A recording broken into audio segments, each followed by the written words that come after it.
प्रधानमन्त्री पुष्पकमल दाहाल भदौ 30 गते अमेरिका जाने। अमेरिकाबाट सिधै चीन भ्रमणको तालिका। कान्तिपुर समाचारमा आज कक्षा 12 को नतिजा सार्वजनिक। 1,82,000 विद्यार्थी अनुत्तीर्ण, तर परीक्षा बोर्ड भन्छ सुधार देखिएको छ। चिकित्सा शिक्षा आयोग र सिटिभिटी बीचको विवादमा शिक्षा मन्त्रालयले के दियो निर्देशन? यस सम्बन्धी समाचारसँगै बागमती प्रदेशका प्रादेशिक अस्पतालमा भदौदेखि जनरल बेड निशुल्क गर्ने प्रदेश सरकारको घोषणा। सरकारले आज जग्गाको कित्ता काठ खुला गर्ने निर्णय गरेको छ भने दोलखाका तत्कालीन प्रमुख जिल्लाधिकारी खगेन्द्र प्रसाद रिजाललाई विशेष अदालतले भ्रष्टाचार अभियोगमा दोषी ठहर गरेको समाचार पनि हामीसँग छ। देश बाहिरको प्रसङ्गमा अमेरिकी पूर्व राष्ट्रपति ट्रम्पमाथि फेरि अर्को फौजदारी मुद्दा र खेलकुदमा राष्ट्रिय क्रिकेट टिमका पूर्व कप्तान पारस खड्का खेल राजनीतिमा। नमस्कार, अब मुख्य समाचार। 1 क्विन्टल भनिएको सुनको वास्तविक तौल 60 किलो 716 ग्राम। अनुसन्धानलाई राजनैतिक दाउपेच बनाइदा संसद बन्धक। विज्ञ भन्छन् राज्यका संयन्त्रलाई विश्वास गरौँ। प्राकृतिक विपद, महँगी र रोग व्याधिको चपेटामा परेका नागरिकप्रति राजनैतिक दल उदासीन। स्वार्थका लागि सडक तताउने भातृ संगठन समेत मौन। बाढी आएपछि हामीलाई कसैले कुनै नेता कुनै पार्टीको मान्छे हामीलाई हेर्न चाहिँ त्यो गर्नलाई कोही भेट्न आएन। नेपाली श्रमिकको नयाँ गन्तव्य बन्दै युरोप। 1 वर्षमै 39,000ले लिए श्रम स्वीकृति।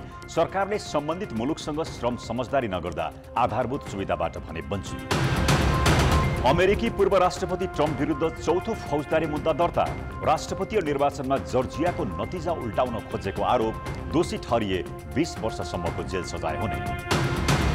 र स्पेन पहिलो पटक फिफा महिला विश्वकपको फाइनलमा स्विडेन 2-1 गोलले पराजित। दोस्रो सेमिफाइनलमा भोलि सहआयोजक अस्ट्रेलिया र इङ्ग्ल्यान्ड भिड्ने।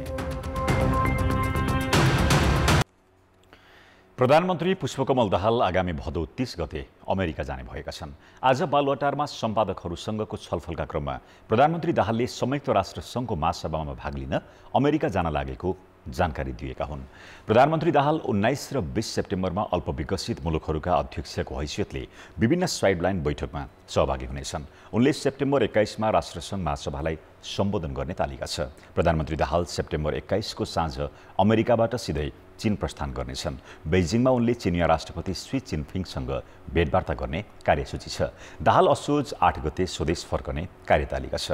चीन भ्रमणका बेला दुई देश बीच भएका सम्झौता कार्यान्वयन लगायतका विषयमा छलफल हुने प्रधानमन्त्रीका राजनैतिक सल्लाहकार हरिबोल गजुरेलले जानकारी दिएका छन्। प्रधानमन्त्रीको अमेरिका तथा चीन भ्रमणको औपचारिक तालिका भने परराष्ट्र मन्त्रालयले सार्वजनिक गर्न बाँकी नै छ। सरकारले जग्गाको कित्ता काठ खुल्ला गर्ने निर्णय गरेको छ। मन्त्री परिषदको आज बसेको बैठकले भू उपयोग नियमावली पारित गर्दै जग्गाको कित्ता काठ खुल्ला गर्ने निर्णय गरेको हो। प्रधानमन्त्री तथा मन्त्री परिषदको कार्यालय सिंहदरबारमा बसेको बैठकले यसअघि नियमावली संशोधन गर्न निर्णय गरे पनि कार्यान्वयन भएको थिएन। भूमि व्यवस्था मन्त्रालयले पुनः संशोधन गरी ल्याएको नियमावली आजको बैठकले स्वीकृत गरेको हो।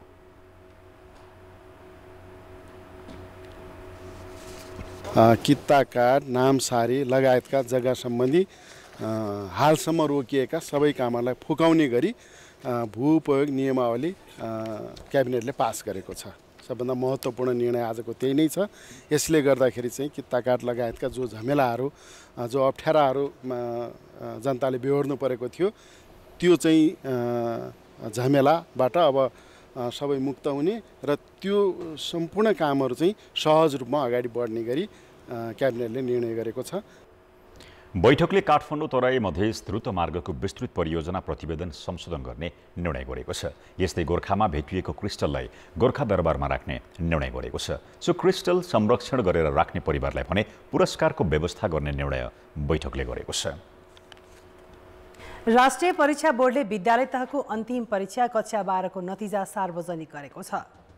यसपटक नियमिततर्फ 3,72,637 विद्यार्थी सहभागी भएकोमा 1,89,711 अर्थात् 50.91% विद्यार्थी ग्रेड सिट प्राप्त गरी उत्तीर्ण भएका छन्। गत वर्ष ग्रेड सी प्राप्त गर्ने विद्यार्थीको सङ्ख्या 49.10 रहेको थियो। प्रत्येक विषयको सैद्धान्तिकतर्फ न्यूनतम 35% अङ्क प्राप्त गरी विद्यार्थीले ग्रेड सी प्राप्त गर्ने व्यवस्था गरिएको छ। यसपटक 35% भन्दा कम अङ्क प्राप्त गर्ने 1,82,926 जना नन ग्रेडेड अर्थात् फेल भएका छन्। राष्ट्रिय परीक्षा बोर्डका अध्यक्ष महाश्रम शर्माले गत वर्षको तुलनामा यसपटक 3%ले नतिजामा सुधार आएको बताए। प्रश्नपत्र निर्माणदेखि उत्तर पुस्तिकासम्म गरिएको सुधारका कारण यसपटक नतिजामा सुधार देखिएको बोर्डको भनाइ छ। हामीले जुन प्रतिशत थियो अहिले चाहिँ केही प्रतिशत 3% चाहिँ बढेको छ। त्यसैले अहिले 50.91 भनेपछि 51% नतिजा चाहिँ आएको छ र यसमा चाहिँ 51% नतिजा चाहिँ आएको चाहिँ छ। यो चाहिँ जुन किसिमको उत्तीर्ण प्रतिशत त्यसो भएर पनि विगत वर्षभन्दा यो वर्ष केही हामीले इम्प्रुभ भएको चाहिँ अथवा राम्रो भएको चाहिँ मानेका छौँ।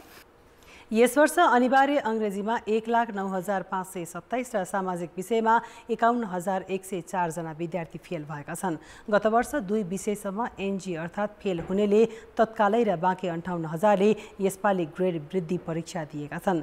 लेटर ग्रेडिङ निर्देशिकामा संशोधन गरेर जुन विषयमा नन ग्रेड हुन्छ त्यही विषयमा मात्रै ग्रेड वृद्धि परीक्षा दिन पाउने व्यवस्था गरिएको छ। यसअघि 2 भन्दा बढी विषयमा नन ग्रेड आए अर्को वर्ष सबै विषयको परीक्षा दिनुपर्ने बाध्यता थियो। यसपटकको ग्रेड वृद्धि परीक्षा असोज 6 र 7 गतेलाई तोकिएको छ। राजस्व अनुसन्धान विभागले त्रिभुवन अन्तर्राष्ट्रिय विमानस्थल भन्सारबाट बाहिरिने क्रममा 28 दिन अघि बरामद गरेको सुन 60 केजी 716 ग्राम भएको पुष्टि गरेको छ।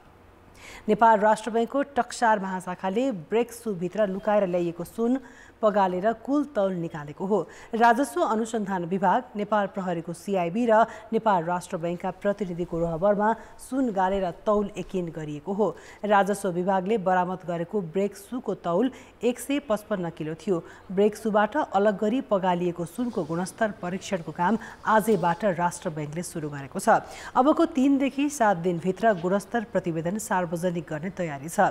गुणस्तर सार्वजनिक भएपछि राष्ट्र बैंक स्वयंले सरकारसँग यो सुन खरिद गर्नेछ। खरिद बापतको रकम भने सरकारको राजस्वमा जानेछ। नेपाल सरकारले हामीलाई यो सुनको फर्दर प्रक्रिया त्यो टच आइसकेपछि आरसे परीक्षण भनेको सुनको टच नाप्ने गुणस्तर नाप्ने प्रणाली हो।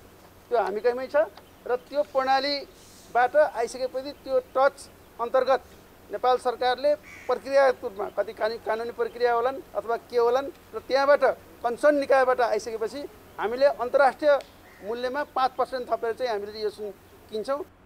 बरामद गरिएको सुन छापावाल पुष्टि भएमा आजको बजारमा मूल्यअनुसार 57 करोड 93,62,133 रुपैयाँ बराबरको हो। सुन तस्करीको विषयलाई लिएर साउन 10 गतेदेखि संघीय संसदका दुवै सदन अवरुद्ध छन्। बाढी पहिरो र डुबानले आक्रान्त जनताका आवाज संसदमा पुग्न पाएका छैनन्। अनियमितता र भ्रष्टाचारको विषयमा संसदमा छलफल भएको छैन। सत्तापक्ष र प्रमुख प्रतिपक्षी बीच भएका संवाद फलदायी नहुँदा सदन खुलाउने विषय पेचिलो बनेको छ। दलहरूले अहिलेकै अडान कायम राख्ने हो भने सदनभित्र जनजीविकाका विषय प्रवेश गर्न नपाउने अवस्था देखिँदै गएको छ। प्रधानमन्त्रीको सरकारी निवास बालुवाटारमा सोमबार बसेको सत्ता गठबन्धनको बैठकले सुन तस्करी प्रकरणमा राज्यका संयन्त्रले अनुसन्धान गरिरहेकाले उच्च स्तरीय समिति आवश्यक नभएको निष्कर्ष निकाल्यो। सत्ता गठबन्धनको निर्णय आउँदा नआउँदै एमाले पनि समिति गठनको मागबाट पछाडि नहट्ने अडान दोहोर्यायो। यही अडानका कारण साउन 10 गतेदेखि जनप्रतिनिधिको सर्वोच्च तल्लो संसद अवरुद्ध छ। सदनमा अहिले उठ्नै पर्ने बाढी पहिरो र डुबानबाट भएको क्षति, राहत र उद्धारका विषयले प्रवेश नै पाउन सकेको छैन। लम्पी स्किन महामारीले देशभर 50,000 भन्दा बढी वस्तुभाव मरेपछि किसान आक्रान्त छन्। उनीहरूको पक्षमा सांसदहरूले उठाउने आवाज रोकिएको छ। सुन प्रकरणको छानबिन के भइरहेको छ भनेर सरकारलाई खबरदारी गर्न समेत सांसदहरूले पाएका छैनन्। नक्कली भुटानी शरणार्थी, संसदीय पूर्वाधार विकास कार्यक्रम रोक्नुपर्ने विषय र डेङ्गुको प्रभावकारी रोकथामबारे संसदमा दर्ता भएका संकल्प प्रस्ताव अलपत्र परेका छन्। लम्पी स्किनसँग सम्बन्धित विषय र तराईमध्ये सुक्खा क्षेत्र घोषणा गर्नुपर्ने सार्वजनिक महत्त्वका प्रस्ताव पनि अघि बढेका छैनन्। यस्तो अवस्थामा सदन खुलाउन गम्भीर पहलमा लाग्नुपर्ने प्रमुख दल आरोप प्रत्यारोपमै छन्। बहुमतमा भयो भने विघटन गर्ने, अब प्रतिपक्षमा जाँदा चल्न नदिने भने त्यसकारण उहाँहरूको सदनका प्रतिको धारणै के हो? उहाँ किन सदनका प्रति यत्रो पूर्वाग्रही हुनुभयो, संसदका प्रति किन उहाँहरूको यत्रो पूर्वाग्रह हो भन्ने कुरा नै यहाँ महत्त्वपूर्ण भइसक्यो। माग राख्दै गर्नु न, हाउस त चलाउन, हाउसमा छलफल गरौँ न, के बिग्रिन्छ? यसमा सबभन्दा पहिला त सरकारले मुख खोल्नु पर्यो, सत्ताको दलहरूको गठबन्धनले मुख खोल्नु पर्यो कि उसले तस्करहरूको छानबिन गर्न तयार हो कि होइन, उनीहरूलाई दण्डित गर्न तयार हो कि होइन, र हाम्रो देशमा भइरहेको तस्करीलाई रोक्नको लागि सरकारले आवश्यकताको महसुस गरेको हो कि होइन। संसद खुलाउन दलहरूले मध्यमार्गी बाटो खोजेका छैनन्। सभामुखले सदन सुरु गर्ने तर होहल्लासहित अवरोध हुने बित्तिकै स्थगित गर्दै आएका छन्। कतिपय अवस्थामा त सांसदहरूले सभामुखको भूमिकामाथि नै प्रश्न समेत उठाएका छन्। त्यही रवैया, त्यही प्रवृत्ति हो भने हामी पुग्छौँ कहाँ? त्यसो त एकदमै जटिल छ यो, तर उहाँले त्यो बुझ्नु भएको छैन। हामीले हाम्रो प्रयास गरिरहेका छौँ। ठिक छ, अब अहिलेको परिवर्तित व्यवस्था अनुसार उहाँहरूले तदनुरूप राजनीतिक आफ्नो प्रवृत्ति देखाउनुहुन्छ, राजनीतिक व्यवहार गर्नुहुन्छ भने ठिक छ, होइन भने त अब हामीले पनि हाम्रो किसिमको रणनीति बनाउनु पर्ने हुन्छ। सदनभित्र जनताका मुद्दालाई गम्भीरतापूर्वक उठाउनुपर्ने दायित्व सांसदको हुन्छ। यी विषय त ओझेलमा परेका छन् नै, कानुन बनाउने काम पनि छायामा परेको छ। सदनमा सङ्क्रमणकालीन न्यायदेखि अख्तियार दुरुपयोग अनुसन्धान आयोगसँग सम्बन्धित विधेयक विचाराधीन छन्। कान्तिपुर समाचारका लागि क्यामेरामा श्याम श्रेष्ठका साथ दीपक आचार्य, काठमाडौँ। निकै कडा सुरक्षा घेरामा रहने विमानस्थलबाट बाहिरिएको सुन तस्करीको अनुसन्धानलाई लिएर अहिले राजनैतिक दाउपेच चलिरहेको छ। प्रमुख प्रतिपक्षी एमाले सुन तस्करी छानबिन गर्न उच्चस्तरीय समितिको माग गर्दै आएको छ भने सरकारले मानेको छैन। त्यसो भए कस्ता घटनामा राज्य संयन्त्रले अनुसन्धान गर्ने हो र कस्तो परिस्थितिमा छानबिनका लागि छुट्टै समिति आवश्यक पर्छ त? प्रहरीको केन्द्रीय अनुसन्धान ब्युरो सिआइबीले अनुसन्धानको जिम्मेवारी पाएपछि विमानस्थलबाट तस्करी भएको सुन गालेर वास्तविक परिमाण निकालिएको छ। सुन गाल्ने काम त सकियो, तर अर्कोतर्फ यही घटनालाई लिएर राजनैतिक दलबीच दाउपेच जारी छ। प्रमुख प्रतिपक्षी दल एमाले सुनमा सरकारी संयन्त्रले गरिरहेको अनुसन्धानमा प्रश्न उठाउँदै छुट्टै उच्चस्तरीय समितिको माग गरिरहेको छ। कुनै समितिले गर्ने छानबिन र सिआइबीले अहिले गरिरहेको अनुसन्धानमा के भिन्नता हुन्छ भन्ने आम चासो देखिन्छ। तस्करी प्रकरणमा अहिले पक्राउ परेका विरुद्ध सङ्गठित अपराधमा अनुसन्धान चलिरहेको छ। अनुसन्धान सकिए लगतै अदालतमा मुद्दा दायर हुन्छ।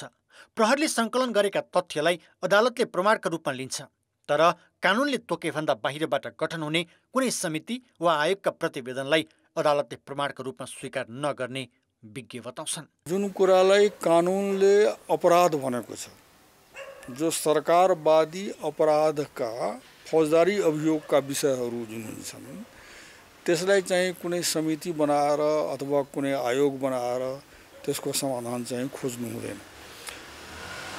किनभने समितिले दिएको रिपोर्ट जुन छ अथवा कुनै आयोगले दिएको रिपोर्ट छ, त्यो कुराहरू अदालतमा प्रमाणयोग्य त मानिँदैन नि। त्यसो त 2073 सालमा 33 किलो सुन तस्करी प्रकरणमा पनि तत्कालीन सरकारले गृह मन्त्रालयका सहसचिवको नेतृत्वमा छानबिन समिति बनाएको थियो, तर समितिको प्रतिवेदन सार्वजनिक भएन। समितिले अनुसन्धानको दायरामा राखेर पक्राउ परेकाहरू सबै छुटिसकेका छन्। त्यसको एउटै कारण थियो छानबिन समितिले तस्करी भएको भनिएको सुन कहाँ गयो पत्ता लगाउन नसक्नु। कञ्चनपुरकी 13 वर्षीय बालिका निर्मला पन्तको हत्या घटनामा पनि अपराधी पत्ता लगाउने भन्दै सरकारले गृह मन्त्रालयका सहसचिव हरिप्रसाद मैनालीको नेतृत्वमा छानबिन समिति बनायो। त्यसको प्रतिवेदन पनि त्यत्तिकै थन्कियो भने अपराधी सजायको दायरामा आएका छैनन्। अहिलेको विमानस्थलबाट तस्करी भएको सुन प्रकरणमा पनि घटनाका सबै तथ्यसहित उद्देश्य पत्ता लगाउन सके मात्रै छुट्टै समिति बनाउन सकिने जानकारको भनाइ छ। यसलाई अत्यन्तै सिरियस ढङ्गले फ्याक्ट फाइन्डिङ इन्क्वायरीको रूपमा हेर्दाखेरि कसैलाई आपत्ति हुनुपर्ने जस्तो देखिँदैन, तर त्यो चिजले क्रिमिनल लायबिलिटी क्रिएट गर्छ कि गर्दैन त त्यो फाइन्डिङले? आखिर क्रिमिनल लायबिलिटीबाटै सबै समस्याको समाधान खोज्ने हो भने त त्यो काम त अहिले नै एजेन्सीहरूले गभर्मेन्टको इन्भेस्टिगेटिङ एजेन्सीहरूले गरि नै राखेको छ। उनीहरूलाई इम्पावर गरे भयो, उनीहरूलाई गर्न दिए भयो। होइन, त्योभन्दा बियोन्ड परको एकाउन्टेबिलिटी इस्टाब्लिस गर्नको लागि इन्क्वायरी कमिटी चाहिन्छ भन्ने हो भने यो एउटा पर्टिकुलर घटनाको मात्रै छानबिन गरेर यसको कम्प्लिटनेसहरू देखिँदैन। सामाजिक वा राजनीतिक घटना भए कुनै समिति बनाएर अनुसन्धान गर्दा प्रभावकारी हुन सक्छ, तर आपराधिक घटनाको छानबिन गर्न राज्यका संयन्त्रको विश्वास नगरी अर्को समिति बनाइदा अनुसन्धानले प्रभावित हुन सक्ने बुझाइ बिकेको छ।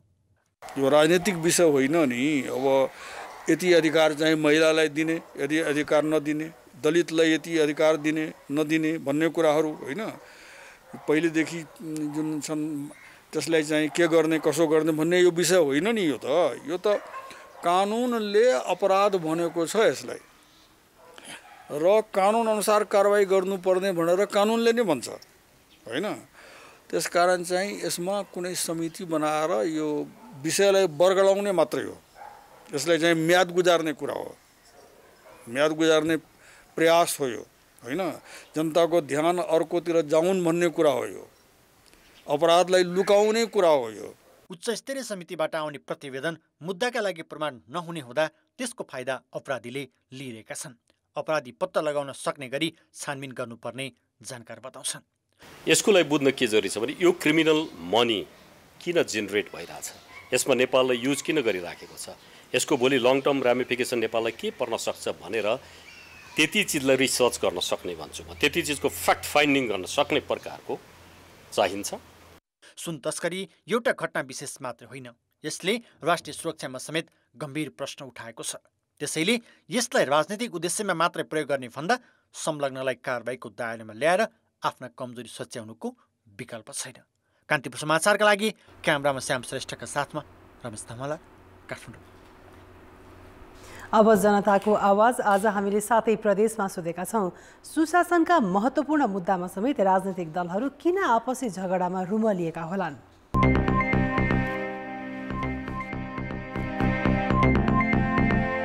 उनीहरूले आफ्नो स्वार्थमा लागिहालेछ, त्यही भएर यस्तो भयो। भोलिको दिनमा म गएँ, म उहाँलाई गर्छु, भोलिको मेरो सतायो त म उसलाई गएर जेलमा थन्छु, तर त्यस्तो केही पनि गतिविधिको कारणले यो राम्रो देशको विकास हुँदैन। ठिक होइन, किनकि आफूमा मतलब झगडा गरेर त्यो समस्याको समाधान हुँदैन, त्यसको लागि कार्य गर्नुपर्छ। आफू अथवा आफ्नो मातहतका क्रियाकलापहरूलाई जोगाउने प्रक्रियामा विभिन्न खालका जनतामा आँखामा छारा हाल्ने किसिमका क्रियाकलापहरू भएका पनि देखिन्छ। व्यक्तिगत स्वार्थ हाबी हुँदाखेरि दलीय स्वार्थको कारणले देखाउनका लागि सबैले सुशासनको मुद्दा भन्ने, तर भित्र रूपमा आफ्ना कार्यकर्ता पर्ने भएपछि त्यसलाई चाहिँ नउठाउने गरेका छन्। कसले जस लिने भन्ने होडबाजी चलेकै कारणले गर्दाखेरि देश र जनता भन्दा व्यक्तिगत स्वार्थमा रुलमुलिएको हुनाले आफ्नो व्यवसाय नै यही गरेर कसरी हुन्छ कमाउ धन्दा मात्रै भयो राजनीतिक नेताहरूको स्वार्थको कारण नेताहरू झगडा गरिरहेका छन्। फस्ने कारणले एक आपसमा झगडा गरेर अझ देशमा अराजकता र कानुनी हिंसा अपनाइराखेका छन्। ढाकछोप गर्ने जस्ता कुराहरूले गरेर उनीहरूलाई हौसला दिए जस्तो लाग्छ, अनि फटाइ गर्ने मान्छेहरू बिगबिगी भए। सबै राजनीतिक दलहरू कुनै पनि यस्ता गतिविधिहरूबाट भ्रष्टाचारबाट माथि उठ्न सकेन। आफ्नो पोलिटिकल क्याडर पर्छ कि भनेर सुशासन जुन गुड गभर्नेन्सको कुरालाई नै ओझेलमा पारेर राजनीतिक दलहरू चाहिँ एक आपसमा मिलिराखेको अवस्था छैन।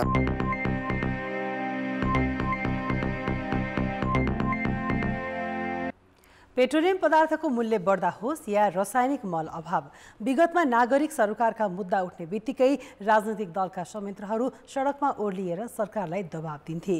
कतिपय सरकारी निर्णय फेरिन्थ्यो पनि, तर केही समय यता नागरिकलाई जतिसुकै पिरमर्का परे पनि, जस्तोसुकै मानवीय र प्राकृतिक विपत्ति आइलागे पनि न त दलले चासो देखाउने गरेका छन्, न तिनका भातृ सङ्गठनहरूले। देशका विभिन्न जिल्ला बाढी, पहिरो र डुबानले प्रभावित छन्। विस्थापितहरू राहत, उद्धार र व्यवस्थापनको पर्खाइमा छन्। यति बेला डेङ्गी सङ्क्रमण र आँखा पाक्ने समस्या फैलिरहेको छ। लम्पी स्किन महामारीले 50,000 भन्दा बढी पशु मर्दा किसानले अर्बौंको क्षति बेहोरेका छन्। तर नागरिकका यी मुद्दामा भने संसद बेखबर जस्तै छ। न त राजनीतिक दलहरूलाई यसबारे कुनै चासो नै। सुन तस्करीमा छानबिन समिति गठन गर्नै पर्ने र गर्नै नसक्ने प्रतिपक्षी तथा सत्ता पक्षको अडानले नागरिक सरोकारका मुद्दा ओझेलमा परेका छन्। दलहरू त गम्भीर भएनन् नै, विगतमा नागरिक मुद्दा लिएर सडक तताउने तिनका भातृ तथा शुभेच्छुक सङ्गठन समेत मौन छन्। सबै सरहरू आउनुहुन्छ यहाँबाट यसो हेर्यो अनि जानुहुन्छ। तल अहिलेसम्म कोही पनि पुग्नु भएको छैन। नेता अपन अपन वहर बनाइटै हम गुलरिया लंग बनाइटै हमार लंग यहाँ हेर्ते नै हुए हमार अब कौन विश्वास रह गेल। बाढी आएपछि हामीलाई कसैले कुनै नेता कुनै पार्टीको मान्छे हामीलाई हेर्न चाहिँ त्यो उ गर्नलाई कोही भेट्न आएन छ। अनि अब आश पनि छैन कोही आउँछ कि आउँदैन भनेर। हामी यस्तो पीडित छौँ। नेताजीहरूले यसको लागि एउटा आएर गाउँमा टोलमा घुमेर सम्हार गर्ने यस्तो उस्तो भनेर अराइसिका गर्ने भावना लिएर आइदिए भए पनि राम्रो हुन्थ्यो। 2072 सालको महाभूकम्प होस् या कोरोनाले सिर्जना गरेको विपत्ति, दलीय संयन्त्र तथा विभिन्न सङ्घ संस्था सक्रिय भएर पीडितलाई सहयोग गरेका थिए। तर अहिले नागरिकका मुद्दामा साथ दिन कोही अघि सरेको देखिएको छैन। दलै पछि किसान सङ्गठन भए पनि लम्पी स्किन महामारीले मर्कामा परेका किसानका राहतका पक्षमा कोही बोलेनन्। विगतमा र अहिले पनि डेङ्गी सङ्क्रमणले दिनौँ मानिसको मृत्यु भइरहँदा पनि दलका स्वास्थ्य सङ्गठनहरू आफ्नै राजनीतिमा व्यस्त छन्। शैक्षिक संस्थाले शुल्कको भारी बोकाउँदा पनि विद्यार्थी सङ्गठनलाई वास्ता हुन छाडेको छ। गम्भीर रूपमा चाहिँ लानुपर्छ भन्ने र आगामी वर्षहरूमा चाहिँ यति ठुलो धनराशि र यो उसमा चाहिँ क्षति नहोस् भन्ने कुरालाई अहिलेदेखि नै हामीले चाहिँ गम्भीर रूपमा लानुपर्छ भन्ने लाग्दछ। किसानका दैनन्दिन समस्याहरू समाधान गर्नका लागि हाम्रो प्रयत्न निरन्तर जारी छ। स्वास्थ्यका लागि, शिक्षाका लागि सिंहदरबार धाउन पर्थ्यो भने आज गाउँपालिकाले नै यिनी सबै कामहरू गर्ने भएपछि अलि हामी बेसी त्यो राज्य संयन्त्रमा अलि बेसी निर्भर भएको हो कि। सरकारले 2076 असारमा बाढी पहिरो र विपद पीडितको उद्धार तथा राहतका लागि एकद्वार प्रणाली मार्फत काम गर्ने निर्णय गरेको थियो। यस अनुसार गैर सरकारी संस्था, जिल्ला तथा स्थानीय तहका विपद व्यवस्थापन समितिले आपसी समन्वयमा काम गर्नुपर्ने हुन्छ।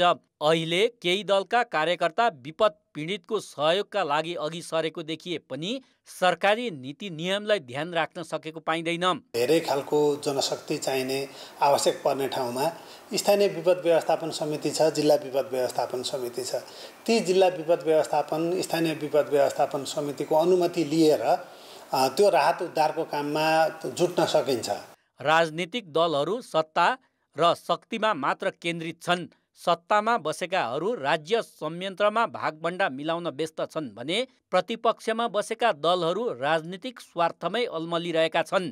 यस्तोमा तिनका भातृ सङ्गठन पनि माओ पार्टीको निर्देशन पर्खिरहे झैँ नागरिक सरोकारका मुद्दामा निधाइरहेका छन्। कान्तिपुर समाचारका लागि जिल्ला सहकर्मी र क्यामेरामा विनोद कुजुका साथ अवतार राई र पर्वतराज घिमिरे, काठमाडौँ। अब बाँकी समाचार। नेकपा एमालेका अध्यक्ष केपी शर्मा ओलीले प्रतिनिधि सभा विघटन गर्नु राजनैतिक, संवैधानिक र संसदीय अभ्यास भएको आफ्नो पुरानो अडान दोहोर्याएका छन्। तत्कालीन प्रधानमन्त्री ओलीले 2077 साल पुस 5 र 2078 जेठ 7 गते दुई पटक प्रतिनिधि सभा विघटन गरेका थिए। तर सर्वोच्च अदालतले दुई पटक नै संसद विघटनलाई असंवैधानिक ठहर गरिदिएको थियो। त्यसको 2.5 वर्षपछि आज नेकपा एमाले बागमती प्रदेश कमिटीको प्रशिक्षण कार्यक्रममा ओलीले संसद विघटन सही रहेको दोहोर्याए। उनीहरूको हिसाबले प्रतिनिधि सभा भङ्ग गर्नै नहुने कुरा थियो, गर्नै नहुने काम थियो। किनभने त्यो गरिसकेपछि हामीले अरू जे गर्थ्यौँ त्यसबाट हामीलाई समाप्त पार्ने उनीहरूको योजना खत्तम हुन्थ्यो। हाम्रा लागि त्यो नगरी नहुने अपरिहार्य थियो। त्यो राजनीतिक कदम थियो, त्यो संवैधानिक कदम थियो, त्यो संसदीय कदम थियो। मुख्य रूपमा त्यो प्रतिक्रियावादी षड्यन्त्रको विरोधमा जाने एउटा सचेत जनकदम थियो। त्यो चाल्नै पर्थ्यो। यसैबीच एमाले अध्यक्ष ओलीले आज पार्टीको 10औं महाधिवेशनपछि निष्क्रिय रहेका पूर्व उपाध्यक्ष भीम रावलसँग पनि भेटवार्ता गरेका छन्। पार्टी मुख्यालय च्यासलमा दुई नेताबीच भेटघाट भएको हो। रावलले महाधिवेशनमा ओली विरुद्ध अध्यक्ष पदमा उम्मेदवारी दिएपछि उनीहरूको सम्बन्ध चिसिएको थियो। शिक्षा मन्त्रालयले प्राविधिक शिक्षा तथा व्यावसायिक तालिम परिषद सिटिभेटीलाई चिकित्सा शिक्षा आयोगबाट सिट निर्धारण भएपछि मात्रै प्रमाणपत्र तहको स्वास्थ्य शिक्षाको प्रवेश परीक्षा लिन निर्देशन दिएको छ। प्रमाणपत्र तहको नर्सिङ, सामान्य चिकित्सा, फार्मेसी, ल्याब, डेन्टल लगायतका विषयमा भर्ना प्रक्रिया र सिट निर्धारणका विषयमा सिटिभेटी र चिकित्सा शिक्षा आयोग बीच विवाद बढेको थियो। दुवै निकायले आआफ्ना अडान राखेपछि शिक्षा मन्त्रालयले आयोगबाट सिट निर्धारण गरेर मात्र भर्ना प्रक्रिया अघि बढाउन भनेको हो। प्राविधिक शिक्षा तथा व्यावसायिक तालिम परिषदबाट मिति 80/4/19 गते प्रकाशित सूचना बमोजिम निर्धारित प्रवेश परीक्षा सम्बन्धी कार्यक्रमको हकमा चिकित्सा शिक्षा आयोगबाट सिट निर्धारण भए पश्चात मात्र यस मन्त्रालयमा जानकारी गराई विद्यार्थी र अभिभावकको हितलाई ध्यानमा राखी यथाशीघ्र प्रवेश परीक्षा अगाडि बढाउने भन्ने विषय छ। अनि त्यस पछाडि चिकित्सा शिक्षा आयोगबाट सम्बन्धन दिन स्वीकृति प्राप्त हुन बाँकी रहेका शिक्षण संस्थाको हकमा प्राविधिक शिक्षा तथा व्यावसायिक तालिम परिषदबाट गठित सम्बन्धन सम्बन्धी कार्यटोलीले को सिफारिस प्राप्त भए पश्चात प्राविधिक शिक्षा तथा व्यावसायिक तालिम परिषदको बैठकमा पेश गर्ने। स्वास्थ्य शिक्षा पढाउने 200 शिक्षण संस्थामध्ये 169 वटाको प्रक्रिया नपुगेकाले नवीकरण र सिट निर्धारण हुन सकेको छैन। मन्त्रालयले सम्बन्धनको स्वीकृति पाएका संस्थाको सिट निर्धारणका लागि आयोगमा लेखेरै पठाउन समेत सिटिभेटीलाई निर्देशन दिएको छ।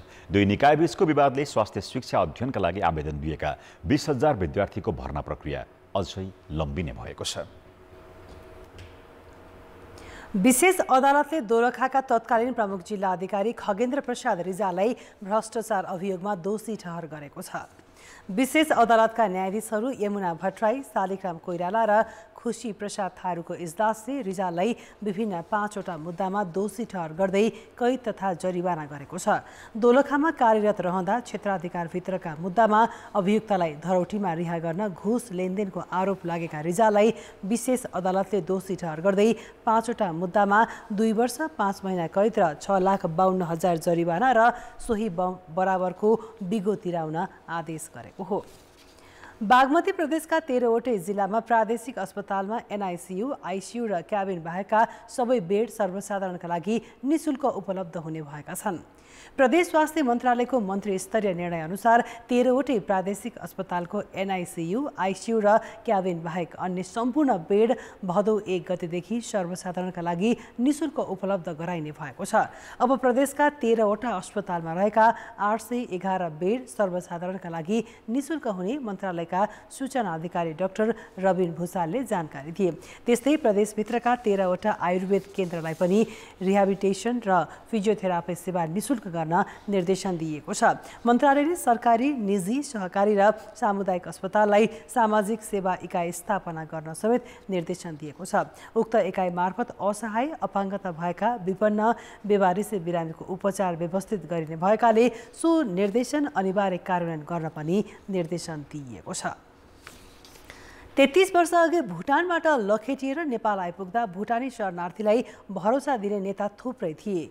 तिनको आड पाएपछि शरणार्थीहरू अनेक जोखिम मोलेर भए पनि स्वदेश फिर्ती आन्दोलनमा होमिए। आन्दोलनको असफलतासँगै अहिले भुटानी नेताहरूमध्ये अधिकांशले तेस्रो देश पुनर्स्थापना रोजिसके। नेपालमै रहेका सीमित नेताहरू पनि शरणार्थीको पक्षमा केही गर्न नसक्ने निरीह बनेका छन्। तेस्रो देश पुनर्स्थापनाका क्रममा 1,13,000 भुटानी शरणार्थी अमेरिका सहित विभिन्न युरोपेली मुलुक पुगिसके।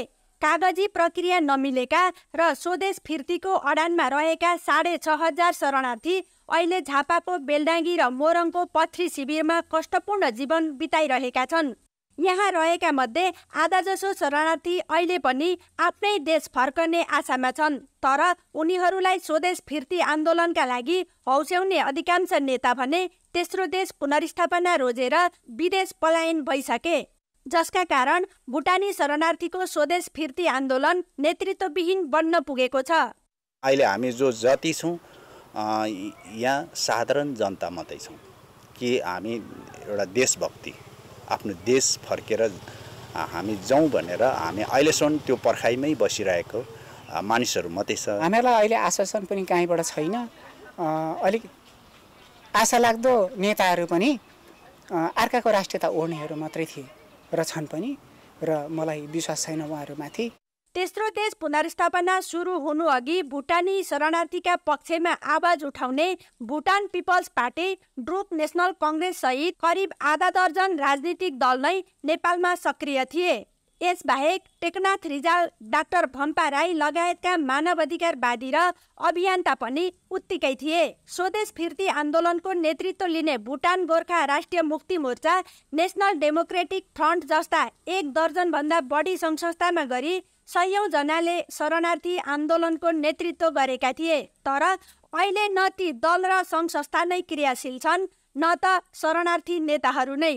स्वदेश फिर्तीको चर्को नारा दिने शरणार्थी नेताहरू मध्ये धेरै जसो तेस्रो देश पुगिसके। ती मध्येकै टेकनाथ रिजाल नक्कली शरणार्थी प्रकरणमा मुछिएर जेल परेका छन्। नेपालमै बाँकी रहेका एकाध नेता पनि शरणार्थीका मुद्दालाई शिविर व्यवस्थापन कमिटीको जिम्मा लगाएर पन्छिने गर्छन्। व्यवस्थापन क्याम्प म्यानेजमेन्ट कमिटी छ, त्यो माध्यमबाट हेरचाह भइरहेको छ। त खानपिनको व्यवस्था त शरणार्थीलाई 4 वर्ष अगाडिदेखि नै युएनएचआरले छोडेर गइसकेपछि केही पनि छैन। दाता र नेपाल सरकारले सबै खाले सहयोग रोकेपछि 4 वर्षदेखि शिविरभित्रको कष्टपूर्ण जीवन बिताउन बाध्य भुटानी शरणार्थीलाई आफ्नो भोको पेटले भन्दा देशको मायाले बढी पोलेको छ। उनीहरूको आवाज बोलिदिने नेताहरू नै राम्रो अवसर र सुविधा सम्पन्न देशको पछि लाग्दा भुटानी शरणार्थीको देश फर्कने आशा बिस्तारै निराशामा परिणत हुँदैछ। कान्तिपुर समाचारका लागि रमा दाहाल, झापा। भारतीय गायक अरिजित सिंह आफ्नो प्रस्तुति दिन नेपाल आउने भएका छन्। आयोजक ग्यारेज इन्टरटेनमेन्ट र FN प्रोडक्सनका अनुसार आगामी मङ्सिर 9 गते हयात ग्राउन्ड साबहिलमा हुने अरिजित सिंह लाइभ इन नेपालमा प्रस्तुति दिन गायक सिंह नेपाल आउने भएका हुन्। सिंह नेपाली श्रोतामाझ रुचाइएका गायकमा पर्छन्। कार्यक्रमले नेपालको मनोरञ्जन क्षेत्रमा ठुलो योगदान गर्ने र आगामी दिनमा पनि यस क्षेत्रलाई थप उचाइमा पुर्याउन मद्दत गर्ने आयोजकले जनाएका छन्। अर्थ र विकास। खाडी र मलेसियामा केन्द्रित भएको वैदेशिक रोजगारी बिस्तारै युरोपेली देशतर्फ केन्द्रित हुँदैछ। गत 1 वर्षमा श्रम स्वीकृति लिएरै 39,000 युवा युरोपेली मुलुक गएका छन्। तर ती देशसँग सरकारले सामान्य श्रम समझदारी समेत गर्न नसक्दा श्रमिकहरू आधारभूत सुविधाबाट समेत वञ्चित भइरहेका छन्। श्रम रोजगार तथा सामाजिक सुरक्षा मन्त्रालयका अनुसार पछिल्लो 1 वर्षमा मात्रै 13,000 भन्दा बढी श्रमिक श्रम स्वीकृति लिएर रोमानिया गएका छन्। त्यस्तै क्रोएसियामा 7,000, माल्टामा 5600 र पोल्यान्डमा 5,000 युवाले रोजगारीका लागि श्रम स्वीकृति लिएका छन्। गत 1 वर्षमा मात्र सरकारसँग अनुमति लिएर युरोपेली मुलुक पुग्नेको सङ्ख्या 39,000 छ। अहिले धेरै नेपाली युवाको रोजाइ रोमानिया, पोर्चुगल, पोल्यान्ड, माल्टा जस्ता मुलुक रहेकाले ती देशसँग श्रम समझदारी गरेर श्रमिकको अधिकार प्रत्याभूति गर्न विज्ञले सुझाएका छन्। युरोपियन युनियन या जर्मनीसँग या इङ्ल्यान्डसँग कुरा गर्न थाल्नुपर्छ कि कसरी हामीहरूले गर्छौँ, हाम्रो साथीहरूलाई, हाम्रो वर्कर्सहरूलाई कसरी प्रोटेक्ट गर्छौँ। युरोपका नयाँ गन्तव्यमा जाने क्रम बढेसँगै ठगीका घटना पनि भइरहेका छन्। वैदेशिक रोजगार विभागको पछिल्लो 1 वर्षमा 3356 उजुरी परेका छन्। यो सङ्ख्या अघिल्लो आर्थिक वर्षको भन्दा झन्डै दोब्बरले बढी हो। ती देशसँग श्रम समझदारी गर्दा यस्ता ठगी न्यूनीकरण हुने र पठाउने व्यक्तिलाई जिम्मेवार बनाउन सहयोग पुग्ने विज्ञको भनाइ छ।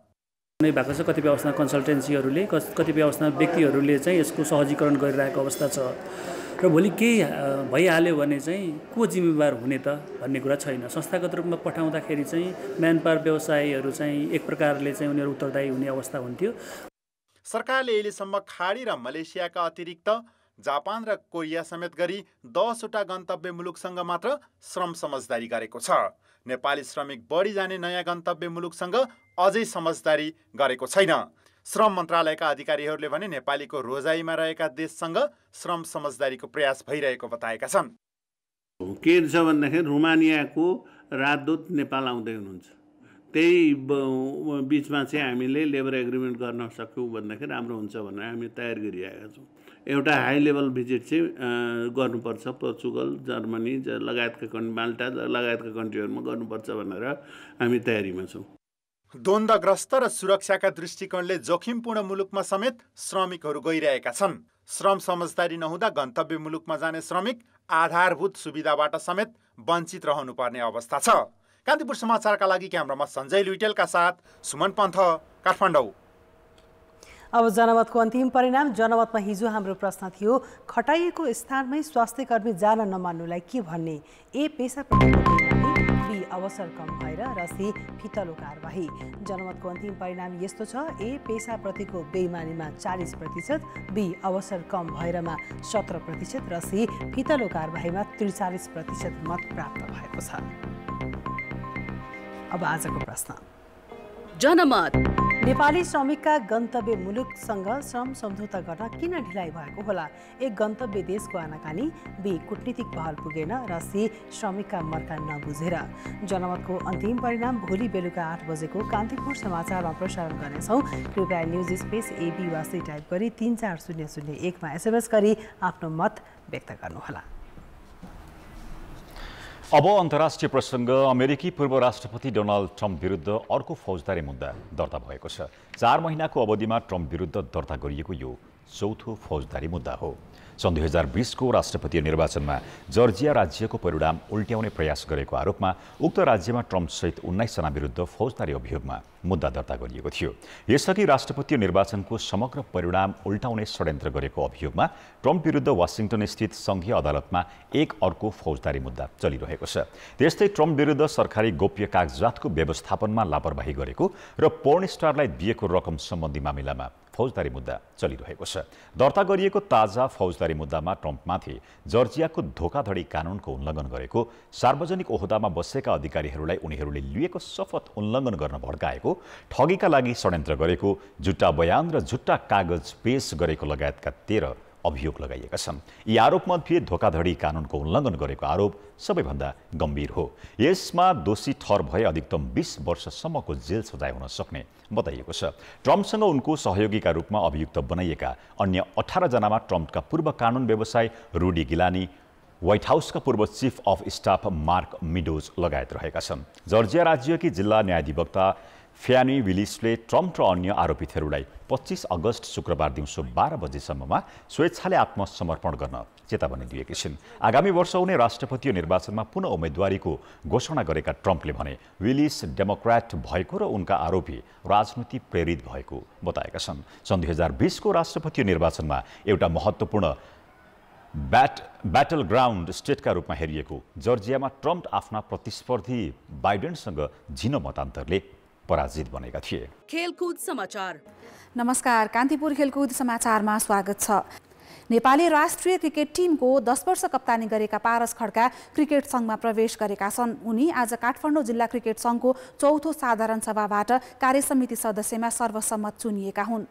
पारसको कप्तानीको समयमा नेपाल डिभिजन 5 बाट एक दिवसीय मान्यता प्राप्त देश बनेको थियो। आइसिसीको प्रतिबन्धबाट नेपाल क्रिकेट सङ्घ फुकुवा भएपछि पारसले राष्ट्रिय टिमको कप्तानीबाट राजीनामा दिएका थिए। 2 वर्ष अघि अन्तर्राष्ट्रिय क्रिकेटबाट सन्यास लिएपछि उनी क्यानमा जाने अनुमान गरिएको थियो। सन्यास लिएको 2 वर्षपछि पारस क्यानमा प्रवेश गरेका हुन्। उनलाई काठमाडौँ जिल्ला क्रिकेट सङ्घले आजै साधारण सदस्यको मान्यता दिएको थियो। जिल्लादेखि नै क्यानको फेरबदल गर्नुपर्ने र क्रिकेटको विकासमा सक्रिय भएर लाग्नुपर्ने भन्दै पारस केही समयदेखि क्यानको राजनीतिमा सक्रिय थिए। काठमाडौँ जिल्ला सदस्य चुनिएपछि अब उनी क्यानको राजनीतिमा सक्रिय हुने बाटो खुलेको छ।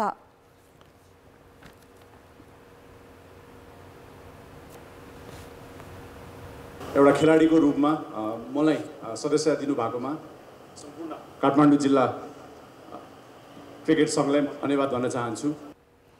साधारण सभाले दिवाकर घलेलाई सर्वसम्मत अध्यक्षमा चयन गरेको छ भने उपाध्यक्षमा अजय वीर पाण्डे र सचिवमा किरण राणा चयन भए। क्यानले साउन मसान्तसम्म सबै जिल्लामा साधारण सभा र भदौ 10 गतेभित्र प्रदेश साधारण सभा गर्दैछ।